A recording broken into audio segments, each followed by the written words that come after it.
I heard my kids say they prefer mom's lover Erik. He gives us money, dad's too old. A DNA test proved I'm not their father. I left that night.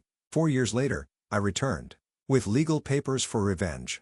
I was walking past my son's room when I heard voices. The kind of hushed voices kids use when they think no one's listening. I stopped at the door. My hand froze on the handle. What I heard next made the blood in my veins go cold.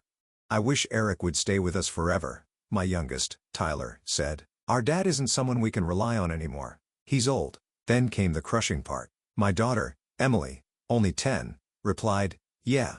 Mom's friend gives us money for school and stuff. He's young. He takes us places. Dad just works all the time." There was a silence. I didn't move, didn't breathe. They were choosing between me and him. Erik, the name hit like a hammer. I knew that name. Erik Carter.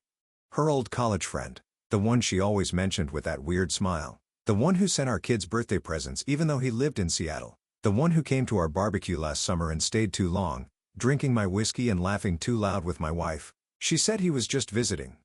I never believed her. I stumbled backward from the door, hitting the wall. My knees buckled, but I didn't fall. My heart felt like it was in my throat. I went straight to the garage and sat in my truck, gripping the steering wheel like it could hold me together. My own kids, picking him, talking like I was some washed-up stranger. All this time, I thought I was building a life. Turns out I was just holding the door open while someone else walked in and took my place. I had to know everything. I wasn't going to be the last to find out again. So I started digging. Emails, photos, messages on her iPad she never bothered to log out of. She'd been seeing him for over 3 years. Secret hotel bills, a shared playlist called us, even a photo of him holding my daughter on his shoulders at the zoo, a photo I wasn't even in. Then came the hospital receipts, prenatal tests, DNA markers, a message from Erik. "So glad we know now. They look just like you." I vomited right there in the garage. They weren't mine. I thought I was a father for 10 years. I taught them to ride bikes. I sat through school plays, wiped tears, packed lunches, sang lullabies. And the whole time, it was all a lie. A cruel, twisted lie. She let me raise someone else's kids. She looked me in the eye every day and said, "You're such a good dad." What kind of monster does that? I didn't say a word that night. I laid beside her like nothing had changed while my entire world crumbled beneath me. Her phone lit up around midnight. I didn't touch it. I just stared at her sleeping like a damn angel, peaceful, like she wasn't shoving a knife deeper in my back every single day. The next morning, I packed a bag. I left a note that said nothing except "I know," and I vanished. For 4 years, I became a ghost, changed my name, cut all ties, built a new life in a town no one could find. But I didn't forget. I didn't move on. I planned. I studied law, opened a quiet firm, collected documents, photos, recordings, waited until the kids were older, waited until she remarried to him. Then I came back, walked right into the courtroom, and dropped the file on the judge's desk. Inside were the paternity results, the proof of infidelity, the timeline of her betrayal, the fraud of child support for kids who weren't mine, her signed admission buried in email she never thought anyone would read. And the best part? The house is still in my name. This isn't about custody. It's not about forgiveness. It's about showing her what it feels like to lose everything. This time, I'm not the one walking away. This time, she's the one who's going to watch everything burn. The day I came back, I made sure to walk slow past the house, our house, the one I paid off, the one she now shared with Erik and the kids who called him Dad without blinking. She had changed the paint, took down the swing I built, replaced the oak tree with some cheap plastic patio, but the porch light was the same. It still flickered like it was dying. Just like the version of me she'd left behind. I didn't knock. I just watched from across the street as they pulled into the driveway. He was driving my car. The silver Ford, the first bought brand new the year Tyler was born. And there he was with his smug little face, stepping out like he owned the place. She stepped out next, blonde hair curled, lips glossed, wearing a dress I hadn't seen before. She looked younger than I remembered, and then she smiled. Not the fake wife at dinner smile she used to throw at me while checking her phone. This was a real smile. The kind that lights up your whole face. She used to smile like that back when we first dated, but that smile wasn't for me. It was for him. She leaned in and kissed him right there in front of the kids, the neighborhood, the sky. A kiss like she forgot I ever existed. I clenched my fists, but I didn't move. Not yet. I had come back for a reason, and it wasn't to throw punches. It was to dismantle her world. I waited until morning, filed everything with my lawyer, served the documents to her workplace, a tech firm where she pretended to be some kind of marketing genius. She got the envelope in front of her coworkers. I made sure of it. An hour later, My phone lit up. Unknown number. I answered, her voice full of venom and disbelief. Ryan, what the hell is this? What kind of sick game are you playing? Just tying up loose ends, I said flatly. I figured you'd want to know where all that young money was coming from. Silence. Then she laughed. Laughed. You're pathetic. You left. You abandoned your family. You don't get to just walk back into our lives and play hero. Family? I asked. You mean the one you built on lies? The one you made with someone else's DNA? More silence. Then the switch, the one I knew too well. She dropped the fake anger and went full manipulation mode. Ryan, let's be civil. Don't do this to the kids. They love Erik. They have stability now. You'll just confuse them. I felt something twist in my chest. Not pain. Disgust. They were never my kids, remember? She hung up. That night, Erik called. I answered on speaker. Man to man, he said. We both know how this went down. She wasn't happy. You were never around. I just stepped in when you stepped out. You stepped in while I was still paying the bills, I said calmly. While I was wiping puke off your daughter's face at 3 a.m., while I was fixing the furnace you probably think broke itself. You didn't step in. You slithered in. He tried to sound tough after that, but his voice cracked. I hung up before he could say more. Let them both squirm. Let them panic. Because tomorrow, I'm taking back the house, and this time, I'm not leaving a note. The locksmith met me at 9 a.m. sharp. He didn't ask questions. I handed him the ownership documents, my name still etched in legal ink at the top. She never bothered to have it changed. She thought I was gone forever. It took him 10 minutes to change the locks. 10 minutes to reclaim a decade of humiliation. I walked through the front door like a ghost stepping into his old skin. Same kitchen tile. Same scratch on the dining table. Same wineglass on the counter, half full. Lipstick stained. Hers. The walls echoed with memories I never consented to. The birthdays, the bedtime stories, the nights I stayed up fixing things so she could rest. She used to say I was her rock. Turns out, she meant something she could step on to reach someone better. I went straight to the bedroom, or their bedroom. I stared at the bed. Fresh sheets, his cologne, her perfume, a framed photo of them at a vineyard holding hands like some fairy tale ending. I grabbed the frame, looked at it for a second, then dropped it face down. The glass didn't break, but something in me did. This wasn't grief. This was war.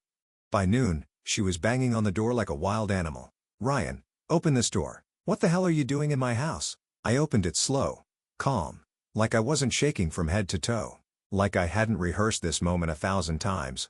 My house, I corrected. Check the deed. It still says Ryan Cole. Her eyes flicked. She already knew. She just didn't think I had the guts. You can't just show up and squat here like some psycho, she barked, her voice high and thin. The kids live here now. Erik doesn't own a damn brick on this lot. I cut her off. He's just a guest. And you? You're trespassing. She tried to shove past me. I didn't move. Call the cops, I said. I'll show them the papers. Then I'll show them the records of your fraud, the fake child support, the paternity lies. You really want to go there, Jessica? Her jaw tightened. I could see the panic settling in, the mask slipping, that perfect suburban queen act cracking at the edges. You're bitter, she spat. You always were. That's why I left. That's why I found someone better. I smiled, but it wasn't the kind of smile that reaches the eyes. You didn't find better, I whispered. You found someone dumber. She slapped me hard. The kind of slap meant to humiliate, to wound, but I didn't flinch. I just nodded. Feel better? I asked. She didn't reply. Just stood there, seething, shaking, trying to figure out how everything flipped so fast. I handed her a small folder. Inside were copies of everything. The paternity tests, the court filings, the fraud accusations, the order for temporary possession. Don't worry, I said. You've got until tomorrow morning to get your things. After that, the locks stay. And if Erik shows up with another speech, I'll make sure he leaves in cuffs. I've got his tax records too. Jessica didn't scream this time.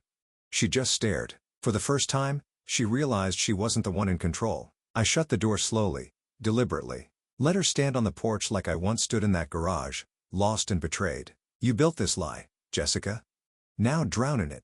The next morning, the sound of suitcases dragging across the porch was better than any alarm clock. She didn't knock this time. She knew I wouldn't open. I watched through the blinds as Jessica packed her car with plastic bins and designer bags, trying to keep her composure while neighbors slowed their morning walks to stare.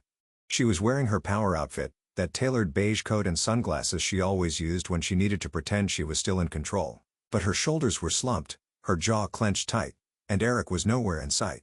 Apparently, the better man didn't show up for the hard part. At 10 a.m. sharp, I called my lawyer. She's gone, I said. Good. Time for phase 2, he replied. Phase 2 meant pressing charges for financial deception. She'd signed school documents, loan applications, and medical insurance papers listing me as the biological father. That's fraud. And when I was gone, she kept collecting tax credits under my name. She thought I disappeared out of weakness. Truth is, I disappeared to give her enough rope to hang herself. Later that day, I walked into the kids' rooms. Tyler's posters of soccer stars still hung on the wall. Emily's unicorn lamp glowed faintly from a forgotten corner. I stood there for a long time, surrounded by the echoes of their voices, memories now loaded with lies. I love those kids, still do, even if biology says otherwise. But love, I learned, doesn't always equal truth. And truth matters more now. I sat on Tyler's bed and pulled out the envelope I hadn't opened in 4 years, the final paternity report, the one I already knew the answer to but never had the guts to read line by line. Both 0% paternal probability. That's science. Cold. Undeniable. I stared at the report until the letters blurred. Then I folded it neatly, placed it back, and stood up. No more mourning. I made a decision right there. I wouldn't chase custody. I wouldn't drag the kids through a war they didn't understand. They'd already chosen Erik. Maybe not because they hated me, but because Jessica fed them a version of me that was broken and distant. And I had been distant, working overtime, fixing everything with my hands while everything inside me crumbled. But if they ever came looking, if one day Tyler or Emily knocked on my door and asked, "Why did you leave?" I'd have the truth waiting, documented, clean, honest. Meanwhile, I got to work rebuilding. The house was mine now. The quiet was mine too. I sold the wine rack she loved, tossed every framed photo of her into a black trash bag. I repainted the walls myself. No more soft grays or magazine tones. I went deep navy with dark wood shelves and iron fixtures. The living room no longer smelled like her perfume. It smelled like cedar, coffee, and new beginnings. I even replaced the bed, burned the old sheets, tossed the mattress, slept on the floor for a week while the new one shipped, call it symbolic. One night, I found a box in the attic labeled college. Inside were old letters. Some were mine. Sweet, naive things I wrote her when we were 20. The others were from Erik. Same timeline. Same declarations of forever. She kept both. She played both of us from the beginning. My fingers shook holding those pages. I laughed, but it wasn't humor. It was disbelief that I had been this blind, distrusting for so long. I burned the whole box in the backyard fire pit. The next morning, I opened a savings account under a new name and transferred funds. Every dollar she touched erased. Every business tide she used to leech credibility severed. Every password changed. Everything she took, I was taking it back piece by piece with silence, precision, and absolutely no mercy point. 2 weeks after reclaiming the house, I got an anonymous email. Subject: you don't know the half of it. No message. Just a single attachment, a photo. Granny, but unmistakable. Jessica, sitting on a hotel bed, wearing my college hoodie. Erik behind her, shirtless, holding a bottle of champagne. The timestamp? 3 months before our wedding. That wasn't just betrayal. It was a blueprint. She'd been lying since the beginning. I leaned back in my chair and stared at the screen, mind racing. Who sent this? Why now? Then I saw it. The name on the email address, Matt.J.Grayson. Matt, my best man. The guy who gave the toast at our wedding, who once pulled me aside during the rehearsal dinner and said, "Bro, just make sure she's not still texting that college guy. I've seen them talk. It's weird." I didn't listen. I brushed it off. Thought he was jealous or just paranoid. Turns out, Matt saw the fire while I was admiring the match. I called him first time in 4 years. He picked up on the second ring. "I figured you'd reach out eventually," he said, voice low. "You sent the photo?" "Yeah. Thought you deserved to know how deep the rock goes." "Why now?" "I heard you were back. Saw the court filing in the local paper. Thought it was time you saw everything. We met for coffee that night." He looked older.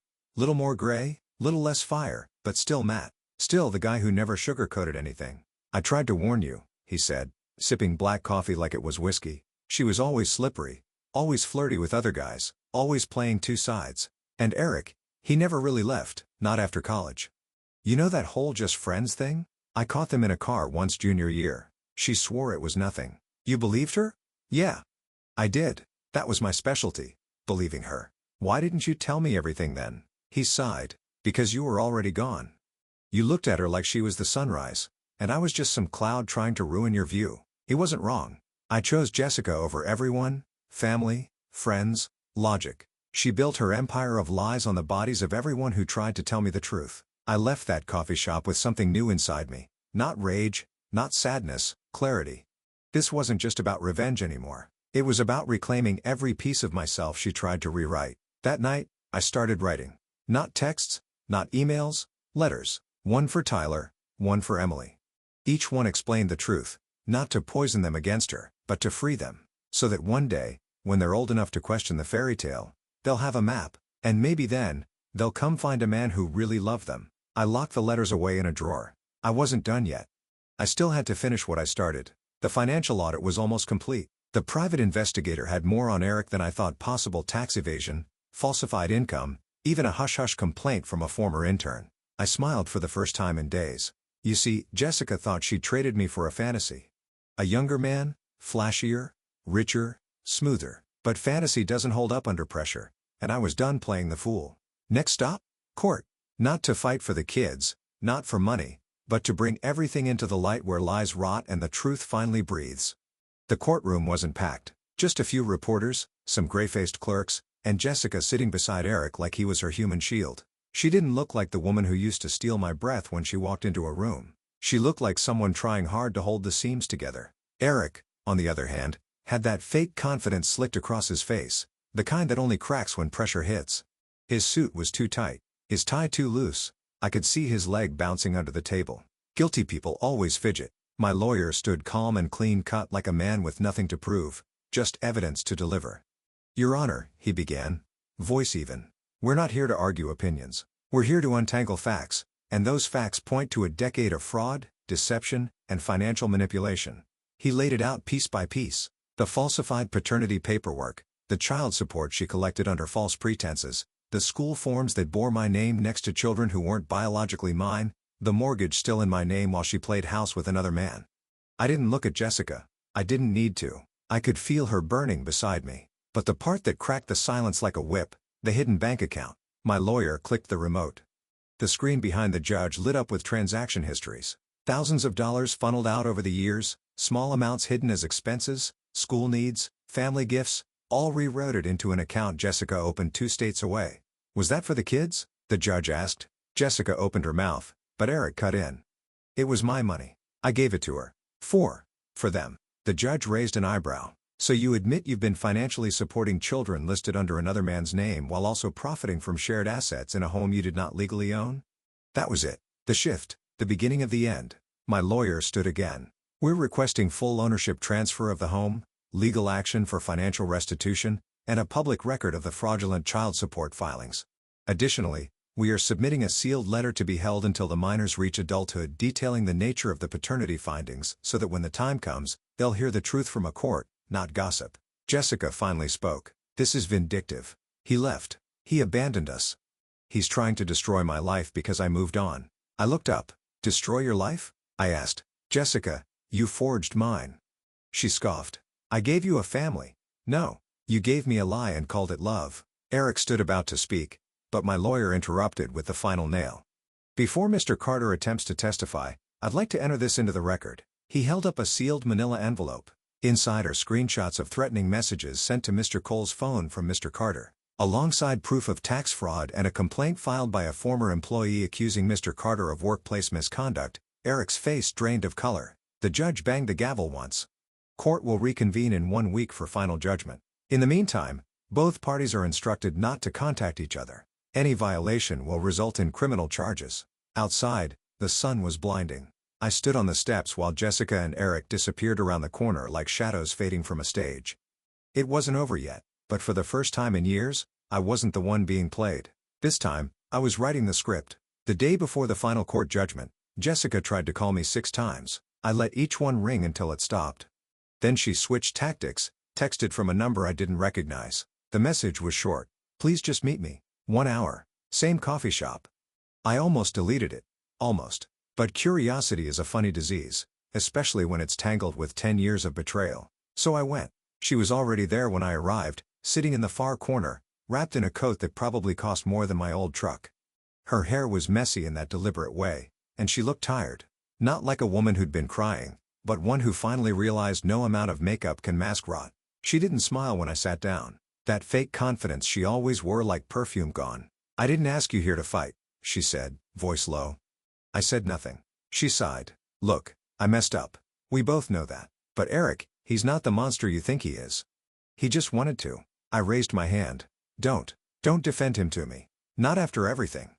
She flinched like I'd hit her, but I didn't feel sorry. Not anymore. She leaned in, desperate now. This doesn't have to end ugly, Ryan. We were happy once, weren't we? I laughed, cold and sharp. You want to talk about happy? I was happy the day Emily called me dad for the first time. I was happy when Tyler broke his arm and only wanted me at the hospital. That wasn't your happiness. That was mine. And you built it all on a lie.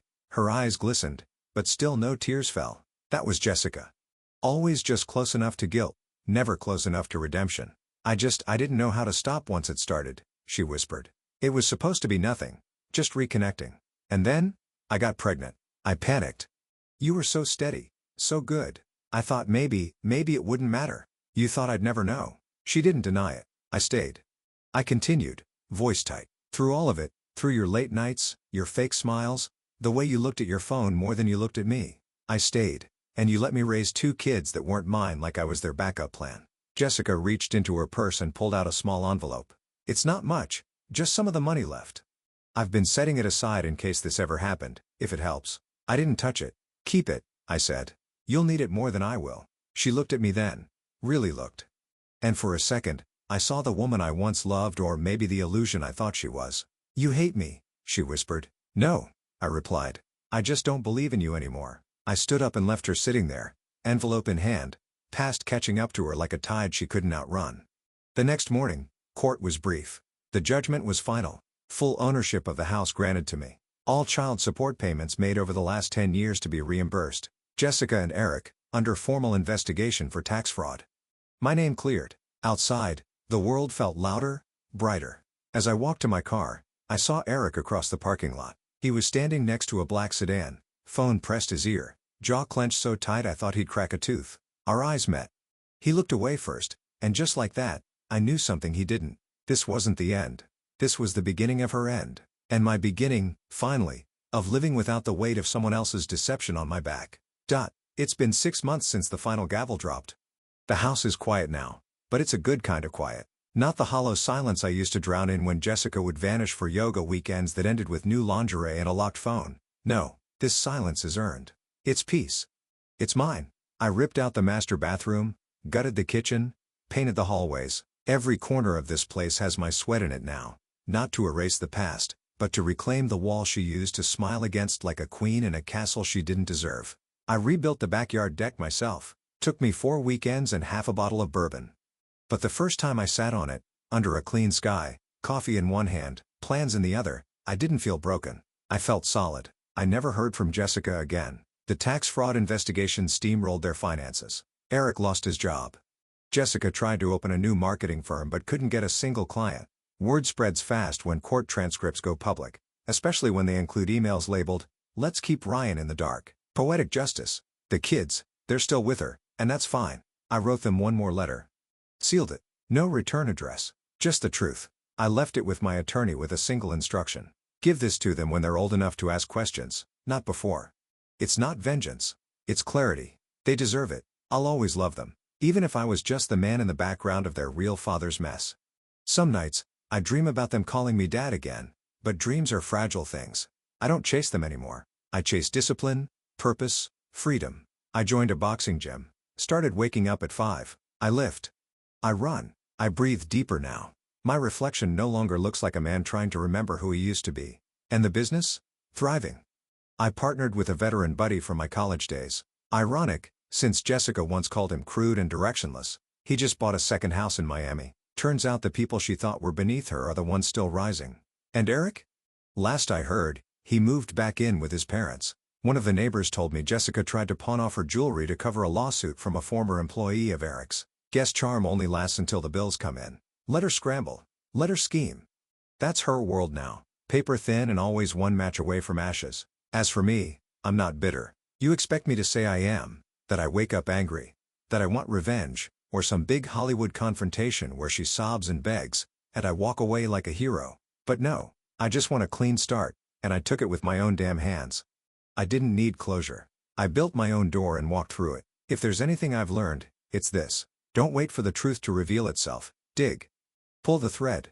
Follow the signs your heart tries to ignore. Because when someone lies with ease, they love with conditions. And when someone lets you raise children that aren't yours, they were never building a future with you. They were buying time. To anyone reading this, sitting in silence, sensing the cracks forming under your life, don't wait. Your peace is on the other side of the fire. Let it burn and walk out clean.